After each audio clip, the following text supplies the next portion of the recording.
Minister of Foreign Affairs of Brazil. Well, good afternoon, everyone. I would like to start making a quick summarized presentation of the program itinerary that President Lula went through during his 3.5 days that he spent in New York. The main goal was for the opening address of the General Assembly this year, and he attended a number of different events, starting on Sunday morning with the Summit of the Future. The President also, on Monday, held many different meetings with international parties from the financial and private sector when he presented Brazil's advances and the Brazilian economy since January last year. He also was awarded the World Leader of this year edition's Goalkeepers Award from the Bill Gates Foundation for his work in Brazil and in the world in fighting hunger and poverty.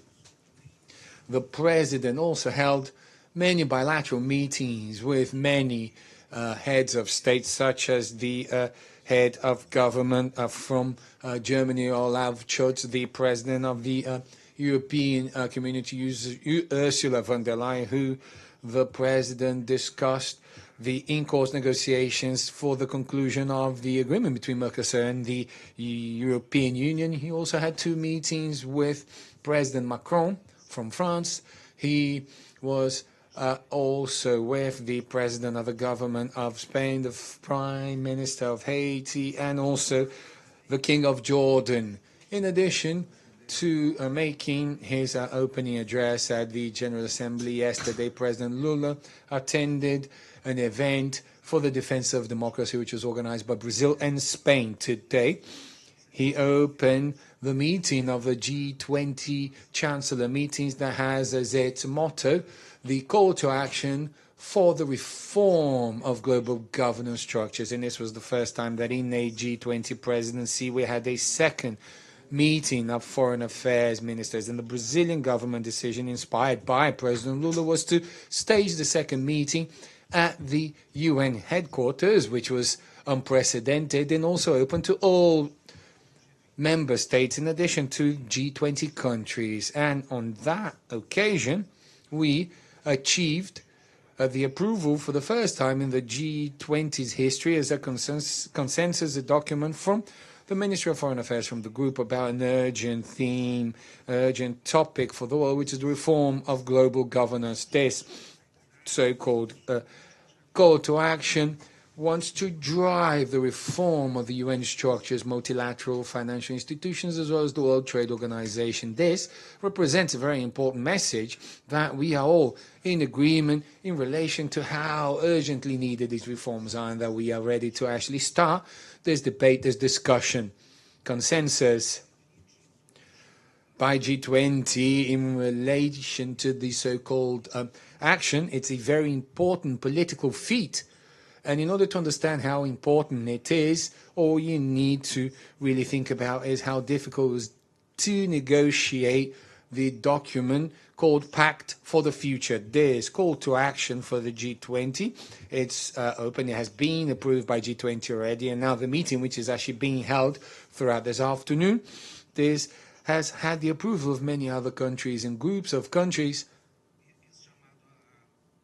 So this call to action is thus open for the signing up of other countries outside of the G20 group. And the first countries that have decided to sign up to this have taken place in the ministerial meeting. What's actually important for us to take into consideration is that among the G20 members, we are going to have the guest countries for the G20 and the non-G20 countries, but that are UN state members that actually showed in approval to this. We have the support of around 90 countries, and it is important to take into account that the G20 is a group that brings together the biggest economies in the world, and of course the member countries from G7, and we also have the permanent members of the UN Security Council, also brings together all of the Mercosur members through an invitation by Brazil. And for the first time,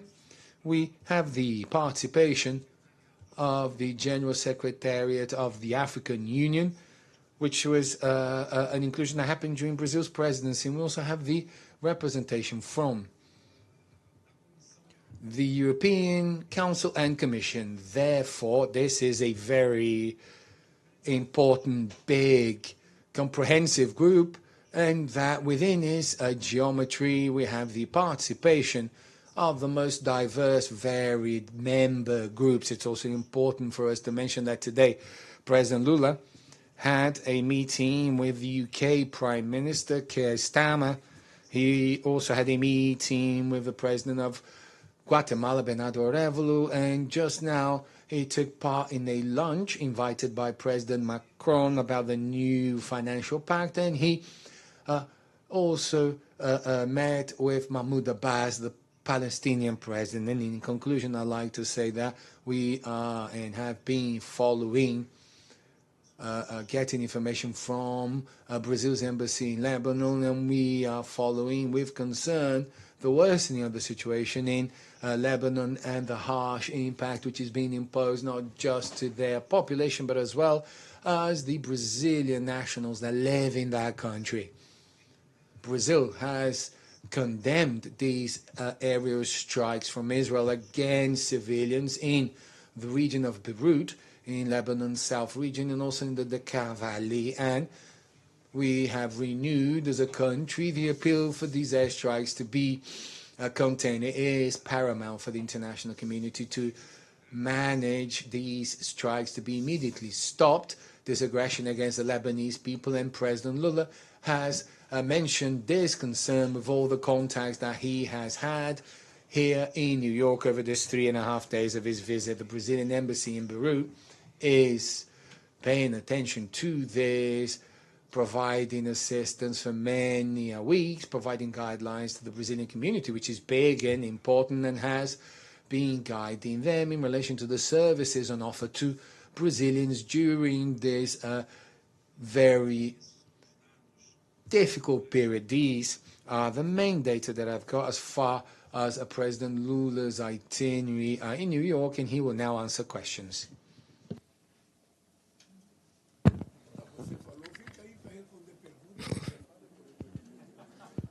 Boa tarde. Good afternoon. We are going to open for the questions, but the President is first going to make some starting comments, and then we'll write down and see, who gets to ask what question when.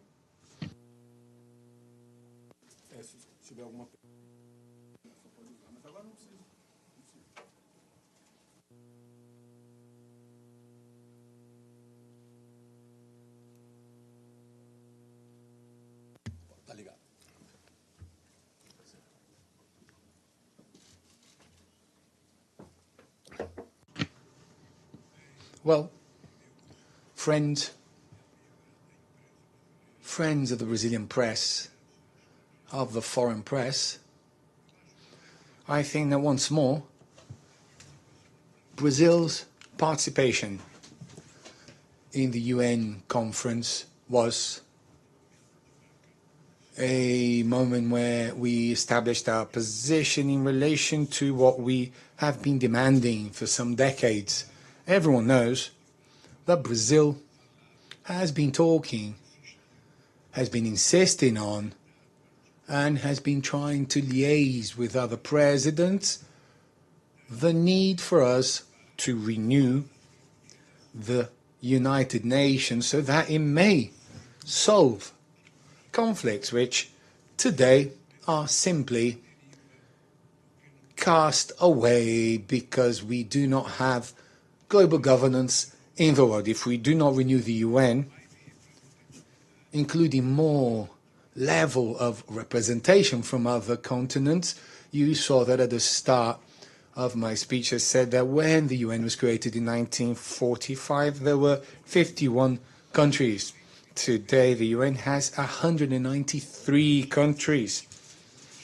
The dual political setting of today is different from what we saw in 1945, and the importance of the countries is also different, more or less. So basically what we advocate for is for us to have a new geopolitical setting so that we can have the continents fully represented at the UN, actually in the Security Council also, finishing and eliminating the right and the power to veto, and thus increasing the power the UN has to command. And if this happens, I think that we could avoid many conflicts that we see triggered today. I'm not sure if you've been following this, but the number of conflicts that we have going on today, it's bigger than in any other moment. We have attempted coup d'etat in other countries, civil war, conflict in many countries,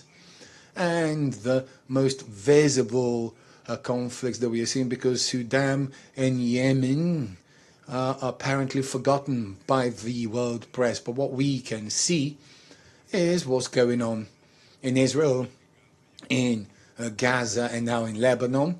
This is something that is never been seen before, and even with the UN having discussed this and making decisions, no UN decision is being complied with. The same thing is, the war between Ukraine and Russia, which is a war that, didn't even have to start. And by starting, my idea is that there is no possibility for a military solution to come to place in that war. We need a diplomatic solution there. And this is why Brazil has been insisting in discussing peace.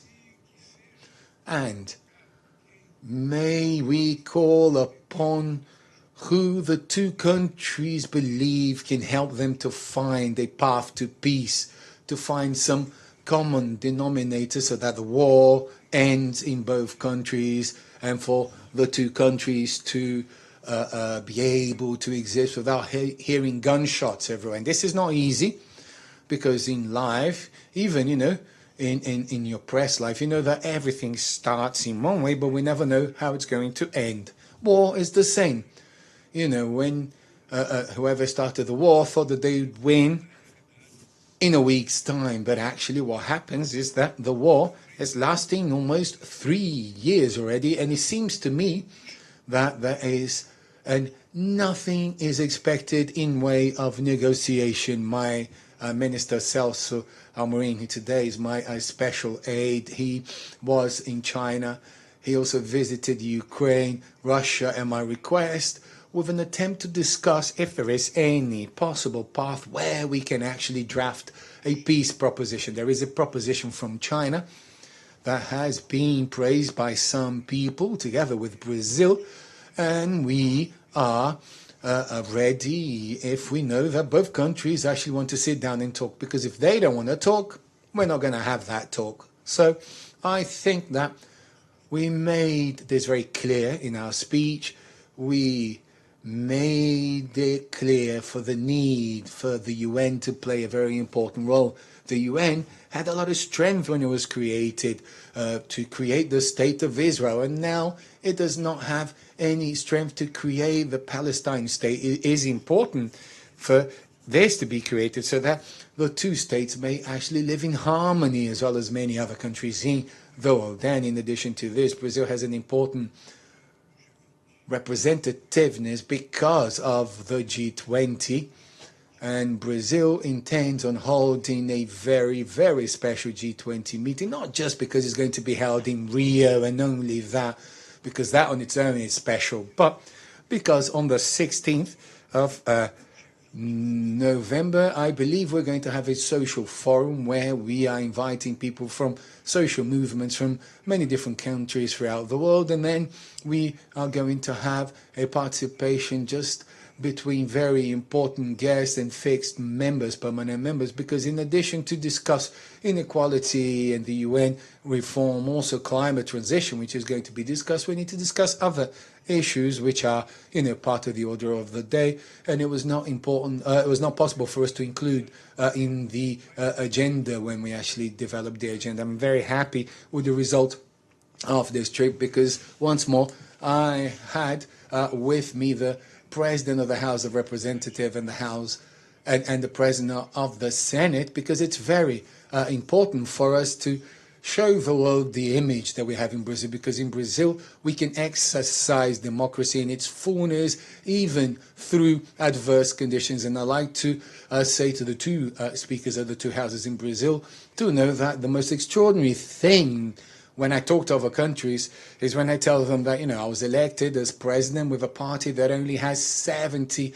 representatives out of 513 and only 9 senators from 81. And we are able to vote things in calm, building things, discussing with political parties. So doing it as civilized as possible and ensuring that things may actually happen, even passing a fiscal policy, which was something that was unthinkable in our country. So I'm very grateful to both of you being here with us, and I think it is important for us, Brother Pacheco and Brother Lira, that perhaps you may have to take the initiative from now on for us to start holding meetings from members of parliament from the world, from South America, from Africa, from everywhere, because this is politics. It is the art of democratic coexistence between opposite sides, between people who think differently. And this is what makes democracy dynamic. I also had the opportunity, together with Pedro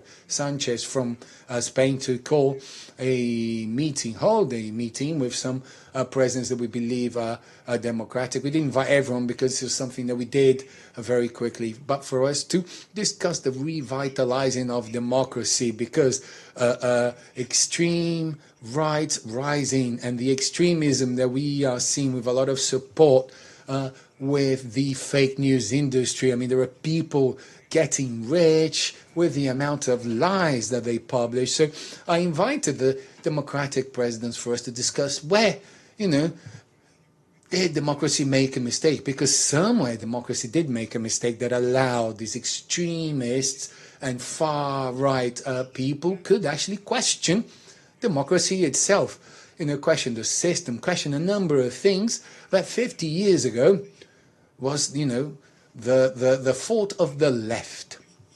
So this is a very serious discussion, because I consider democracy the most extraordinary government system that has been invented, because only through a democratic process, a lathe machine worker can actually reach the presidency of a country which is the 8th economy in the world. Only through democracy may we be able to negotiate votes in a national congress that, in theory, after the elections was adverse, and that has contributed for us to pass things that are of interest to the country. And I've also had some business meetings. I had meetings with rating agencies. Yesterday had dinner with a group of entrepreneurs invited by Brother Josué, President of Fiesp. I also had meetings with some other business people, entrepreneurs, because these are people who want to invest in Brazil. These are people who are working with the aim of making investments. These are people who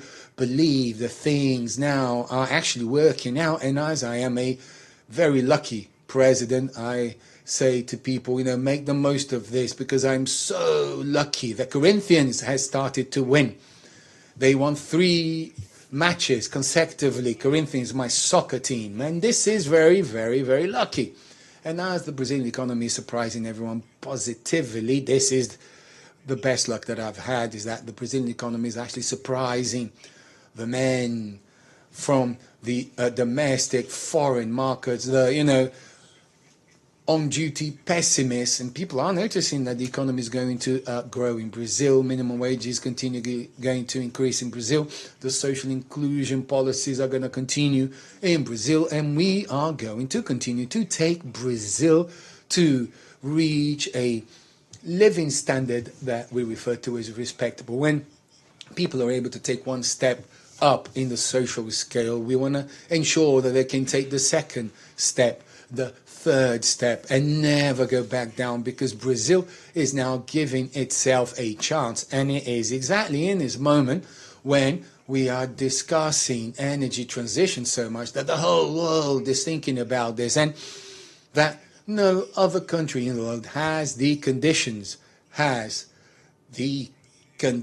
that Brazil has to be a role model as far as making the cleanest energy on the planet. And we can do this for foreign press professionals. It's important to remember that 90% of our electricity is already renewable. It's important for us to remember that we have had ethanol for 50 years, and we mix 30% of ethanol in our gasoline. So it's also important to remember that we have biodiesel, has had so since 2003 in my first term in office, and now we are going to add 15% in the diesel oil. And in addition to this, the potential for hydroelectric power plant is still very big. We have great wind and solar potential, and green hydrogen potential is immense and extraordinary. Brazil has a chance that we are not going to throw away. And whenever I have the opportunity in these international fora, I always make sure to say, okay, what do we want to do? I lived a period in Brazil that was very uncertain when I became president in 2003. This country had not got enough money to pay for its imports. The IMF president would not hold a meeting with our finance minister. We inverted these values.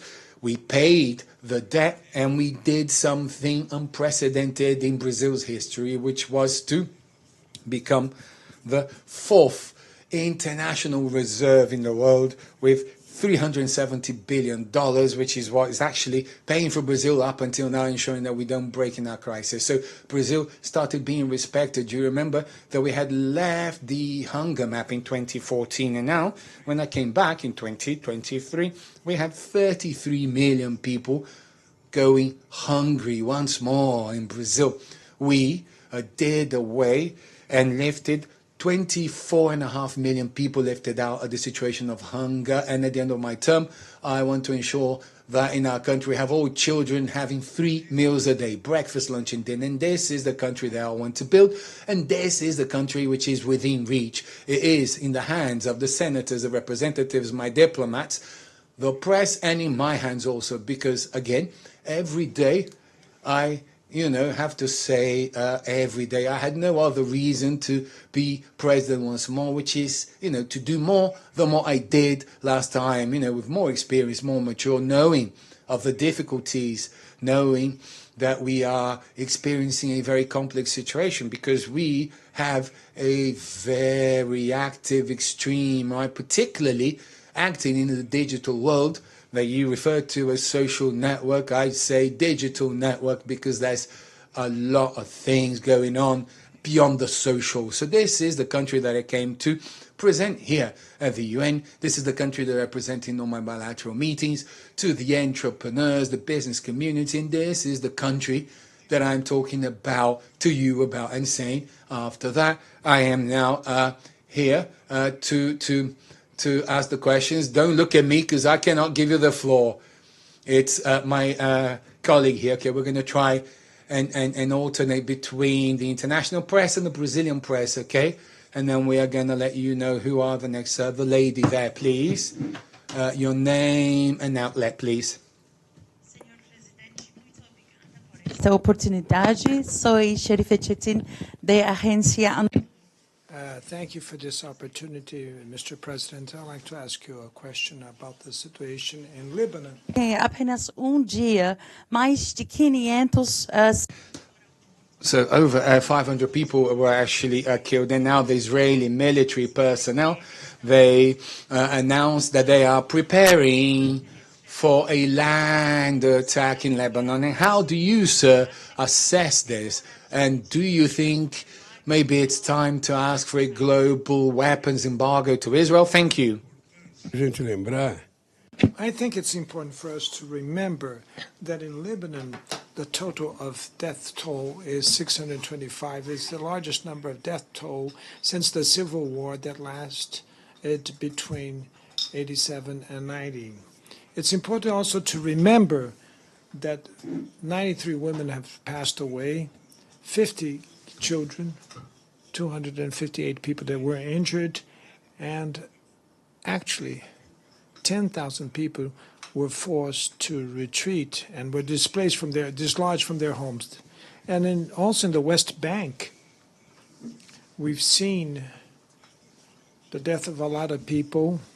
We have 5,700 people injured in occupied West Bank, 160 children and so on. And we received that 770 people died, according to the health ministry from the Palestine. And besides what I call the genocide, it's important to remember that Prime Minister Netanyahu, he was put on trial by the ICC, the International Criminal Court, and he's convicted as Putin was condemned. And it's important that many discussions were made in the UN Security Council, and many attempts of peace and to ceasefire were passed, and he does not abide to these resolutions. And so that's why we are in this fight to strengthen the UN as a tool that has the strength to make the decisions and make things happen. Well, sincerely, I believe that the countries that sustain the speeches of Prime Minister Netanyahu, I think that these countries that support him should make a more endeavor so that this genocide should stop, because we are now under a situation on one side taking care of the planet to see if we have a better quality of life for the planet and we can reduce the greenhouse gas emissions and to diminish the fires and conserve the forests and the water. And on the other hand, on the other side, human beings killing themselves. There's no explanation for that. And so I condemn in a very strong way this kind of behavior from the Israeli government that I'm sure, absolutely sure, that the majority of the people of Israel does not agree with this genocide. I'm sure of that. It's also important to remember that when everything started, Israel said that it had 1,400 people dead. According to the Israeli government, that is to say, the number has fallen down to 149 of people that were murdered. And so we're fighting to free the hostages from Hamas. It's meaningless. It is meaningless to keep people hostage, innocent people. And so it's important that Hamas give its share of the contribution so that we can have much more emphasis and demand on the Israeli government to release the hostages so that things can go back to normality. So that's it. I think that humanity cannot live with and accept and consider normal what's going on in Israel and what's going on in the Gaza Strip and what's going on in Sudan, Yemen, and West Bank that is occupied. Please, Mariana, you have the floor. Mariana Sanchez from BBC Brazil. Here in Brazil, at the UN, Mr. President, you said you repeated the urgency, the need of decarbonizations of the economies, including Brazil. But here in New York City, you had a meeting outside the agenda with Shell, and Shell has interest to exploit oil in the Equatorial Basin. This caused uncomfort and sees a contradiction between the two messages. What can you say about that? Well, first of all, I don't see any contradiction. I received entrepreneurs that they exist in Brazil for 100 years. I'm only 78 years of age, so it means that when I was born, Shell was already in Brazil for 22 years. They've been in Brazil for 100 years, and it's a company that has given a contribution within the rationale of the demands of the energy policies to Brazil. First of all, so I talked with a company that has investments for 100 years in Brazil, and they will continue to invest in Brazil. It's a partner of Petrobras, and 60% of the wells that went to auction, and they will only go to the equatorial margin when the Brazilian government authorizes the prospection in the equatorial Amazon region. Now, but what we need in terms of awareness is that we are not in a world that we can say, now we can end with fossil fuel and then we'll have alternative fuels. No, it's necessary that when we see such a thing, how it's going to happen, how the planet Earth will survive without fossil fuel until we have self-reliance of other forms of energy. The electric car is very good, but it's something that's just it's an inception. The hydrogen car could be something good, but it's still incipient. And so what we have is the solution. And Brazil, I should say, is the only country that for a long time has the possibility to have car driven by ethanol, fossil fuel, and alcohol. And when we do the blend of 30%, and Shell fuel also gets blended 30% of ethanol, we're selling the less pollutant gasoline than the rest of the world compared to and the same thing we can say for biodiesel. So we're going to use the potential of exploitation of oil in Brazil so that we can transform Petrobras in an energy company and not just in an oil and gas company. When oil is over or ended, Petrobras must produce other sources of energy that Brazil needs and the world needs. And so I see no contradiction. Yes, Mr. President, this is the Indian media. Just a minute, please, 1 second. Yes. Listo. Yeah, this is Ayush Garg from Ian Express, Indian media. Now, when Brazil assumed the G20 presidency, you had proposed a global alliance against hunger and poverty towards the SDG 1 and 2 goals. Now, this document has been endorsed by the G20 countries, and the alliance is going to be launched at the Leaders Summit in the coming month. Now, what I want to know from you is, what is the vision of the alliance? In particularly, the interesting fact about the alliance is that there are no conditionalities you are proposing to impose on the countries when distributing funds to them. And second, you have proposed a project, I believe it's Bolsa Familia, as a country project that can be scaled up to be implemented in Africa, across Asia. So can you give us some details about that, and how many countries have proposed to join this alliance as of today?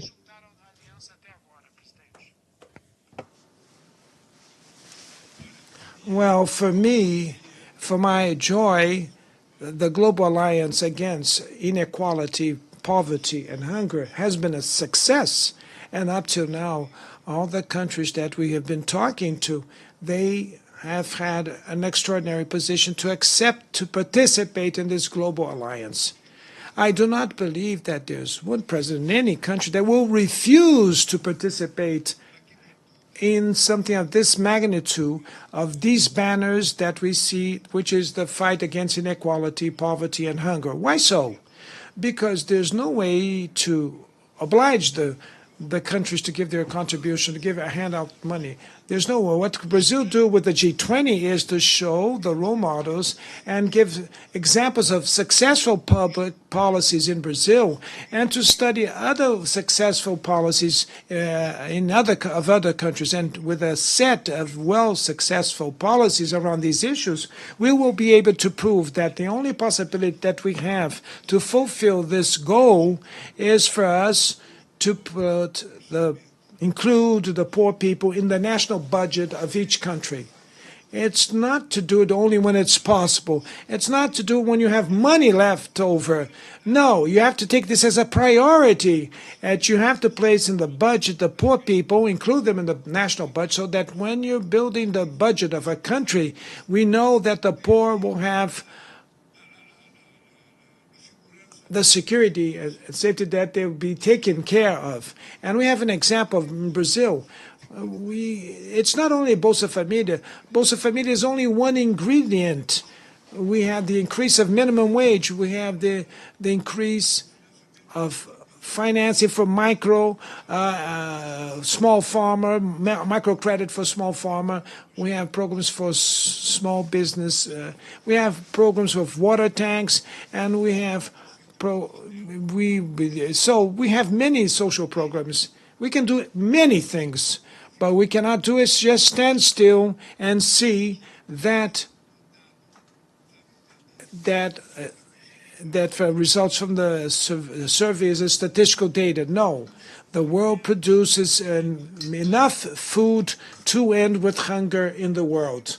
It is necessary that we build the conditions so that people will have a minimum of resources so that they can buy for their meals. So I think it's an extraordinary banner.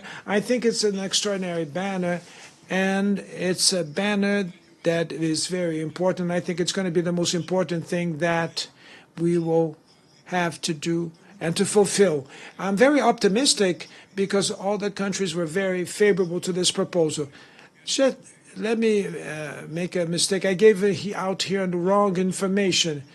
The Israeli authorities gave us the number of fatalities of 1,405, and they reduced that to 1,139. So this, if I didn't say that with this accuracy, maybe I didn't read it yet, but here, this is what I have here written.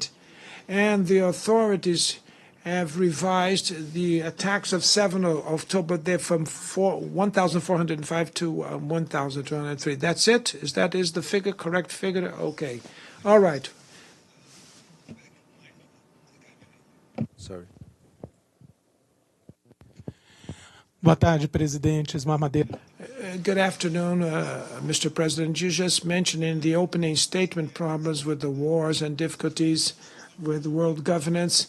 And yesterday, the Ukrainian President Zelensky quoted Brazil in a speech, and he complained about a colonial vision on Ukraine and the proposal that you just mentioned, Brazil and China proposal. And he says that Ukraine will not accept an alternative solution for full peace, that they will not make concession on the integrity, totality of their.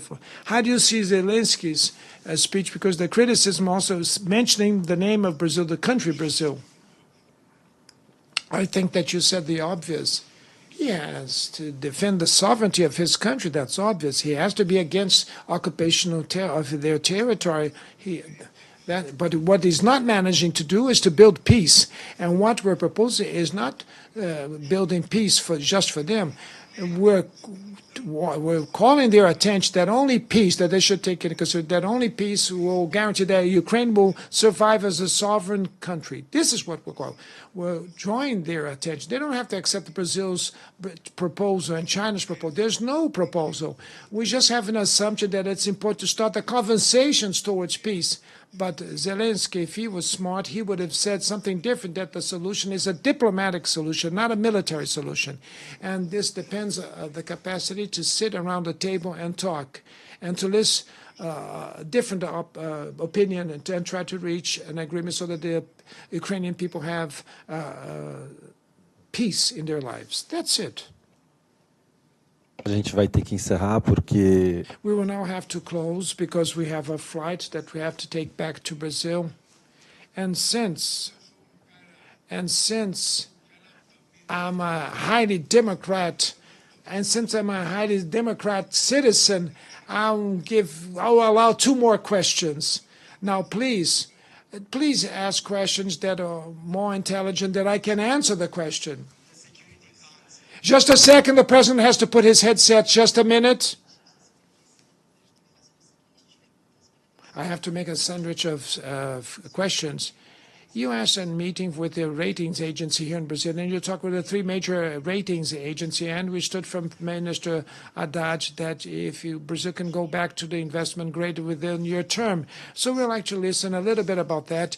And the Chilean president made a complaint, a very aggressive complaint in the meeting on the Pact for the Democracy, demanding from you and other presidents would use the same tool to measure dictators and presidents that commit violation, Putin, Maduro, Ortega. And so maybe I would like you to comment the criticism that came from Boric. Do you know what is the essence of democracy? It's for people to say what they want to say. And we will have to listen to what he said. He gave his thoughts. And I will never contest him. He thinks what he said very good.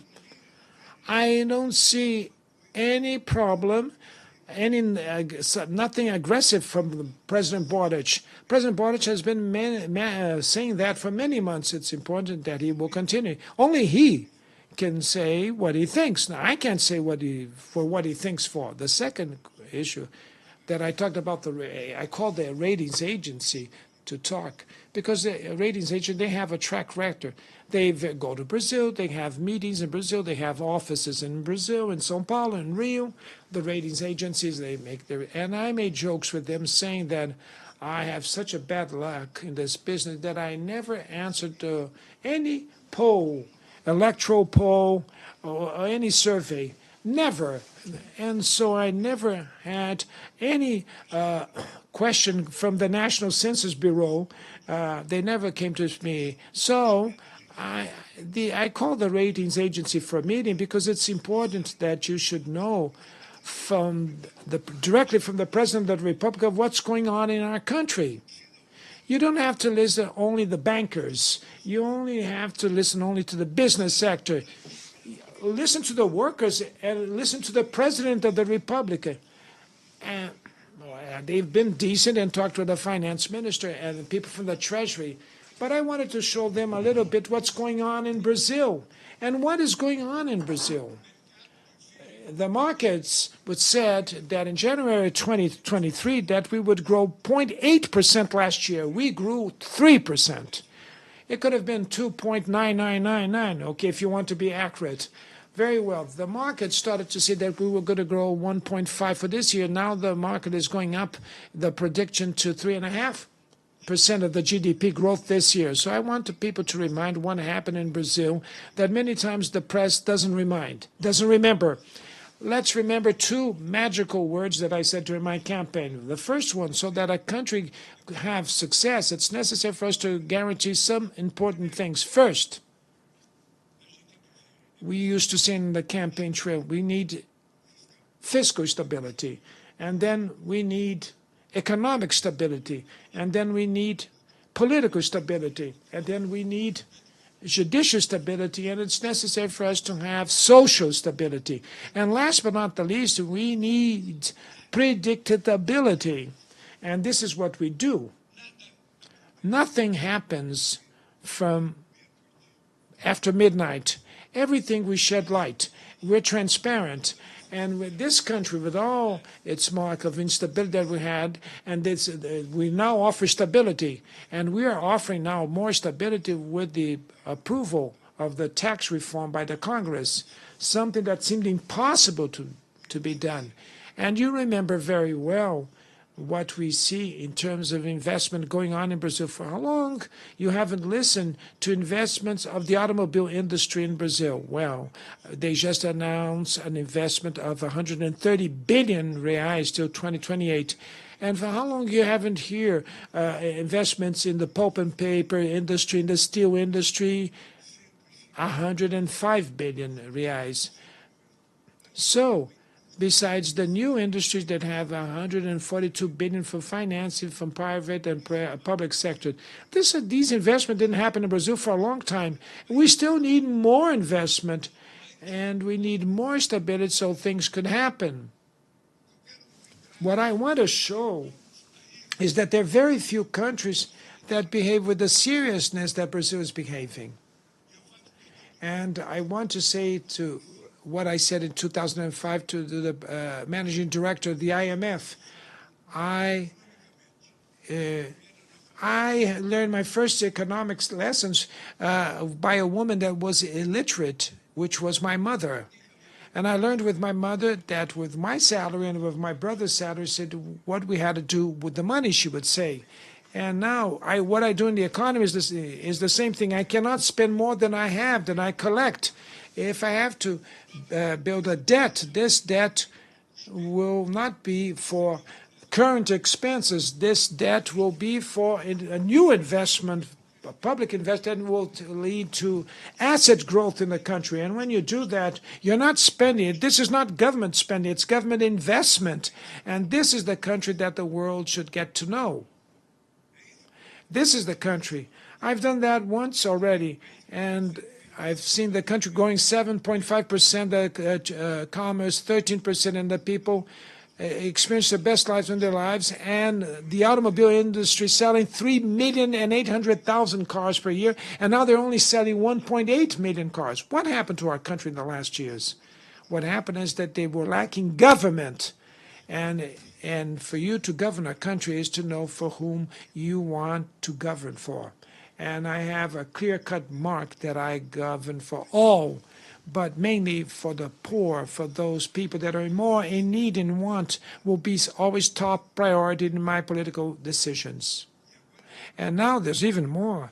Now we have the black people's issue. We have the LGBTQ+, the women that are now occupying an important space. And so more and more we have to pay attention. I think that we passed something in Brazil that many countries, developed countries, did not equal pay for women and men. And I told to some women soccer players that they should earn more money than the men, because we're 6 times champion in the female soccer in Brazil. So these women are earning more than men. If they play better than the men, they should earn more than the men in soccer. And so I'm very proud. I went last night to this dinner with the business. I almost hadn't had dinner because I wanted to convince people. So I talked and I use all the potential that I have in that moment to show Brazil is going to be that. This is what's going to happen because the Brazilian people needs this. And I want you to know that we have a chance in this second half of this 21st century. That is an extraordinary opportunity that we do not and we cannot afford to miss this opportunity. Brazil has to be a country that will be the barn of renewable sources of energy, of any kind of renewable source of energy. And this is what's going to give the Brazil the greatness that Brazil needs to transform itself in an economy that is fair, sustainable, and with a good quality of life for its people. The last question coming now. Just a minute for him to put his headsets. Wait a second, please. Thank you. Obrigada. Mr. President, it's Pamela Falk from U.S. News and World Report. Since you've answered a lot of questions about the world and you mentioned your football team in Brazil, I'd like to know your thoughts on the fact that American football, NFL, just began games in Sao Paulo and around the world. Can Brazilian football and American football live side by side?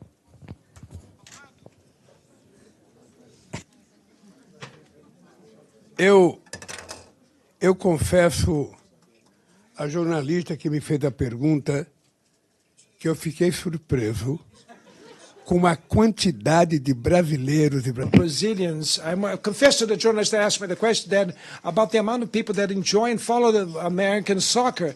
Since I was raised and I'm an expert in soccer, I can't understand the American football. I see a bunch of men falling down, racing a ball, and the ball is too high and low. It has to go in the middle. But I think it's fantastic. I think what was proved in that game in the Corinthians Stadium is that the North American football could be practiced with great success in Brazil.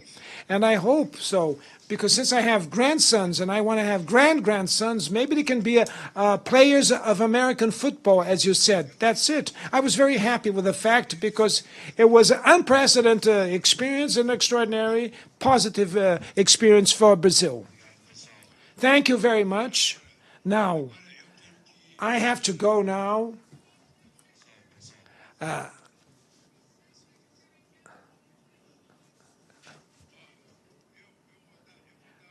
uma colher de chá aqui.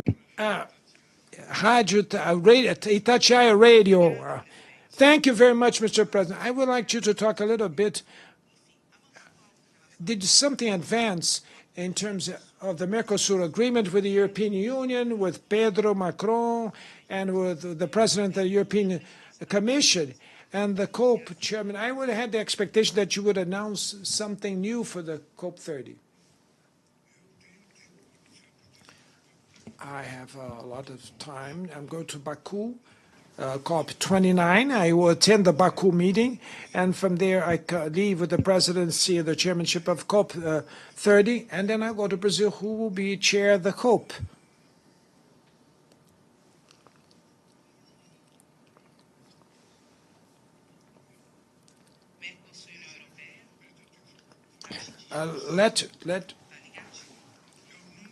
I never was optimistic with the agreement between the Mercosur and the European Union.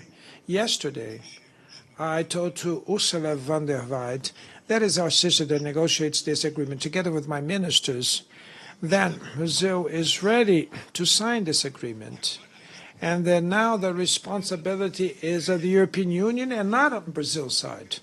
Because for 20 years, they put the blame on the countries of the Mercosur. And we're ready on our side, the Mercosur, to make the agreement. And I have told her that if you prepare yourselves, we can even sign this agreement during the meeting of the G20 in Brazil, or maybe a meeting with champagne at the headquarters of the European Union. And we're ready for the agreement. I think the agreement will come out. And we need this agreement because we have many other agreements to entail. I have to make a strategic agreement with India. India is a very big country, and our bilateral trade is very small. If you imagine the size of the two economies, we want to work in a better way with China. We want to work the issues with the European Union. We want to go back to work with our policies in South America and Latin America. I'm going to Mexico. I'm going to arrive in Brazil tomorrow late night. On Sunday, I already leave to Mexico, and on Monday, I have a meeting of Brazilian entrepreneurs in Mexico, and I'll try to convince the Mexicans to invest more in Brazil, and the Brazilians invest in Mexico, and to try to convince Brazil to buy more from Mexico, and the Mexican to buy. Foreign trade policies that sell and buy, not only to sell. We have to sell and buy. And then I participate to President Klaus' inauguration and come back, and then I only travel to Baku, and then to Kazan, and then here in Brazil with the G20. You're all invited to the G20 in Rio. Thank you very much.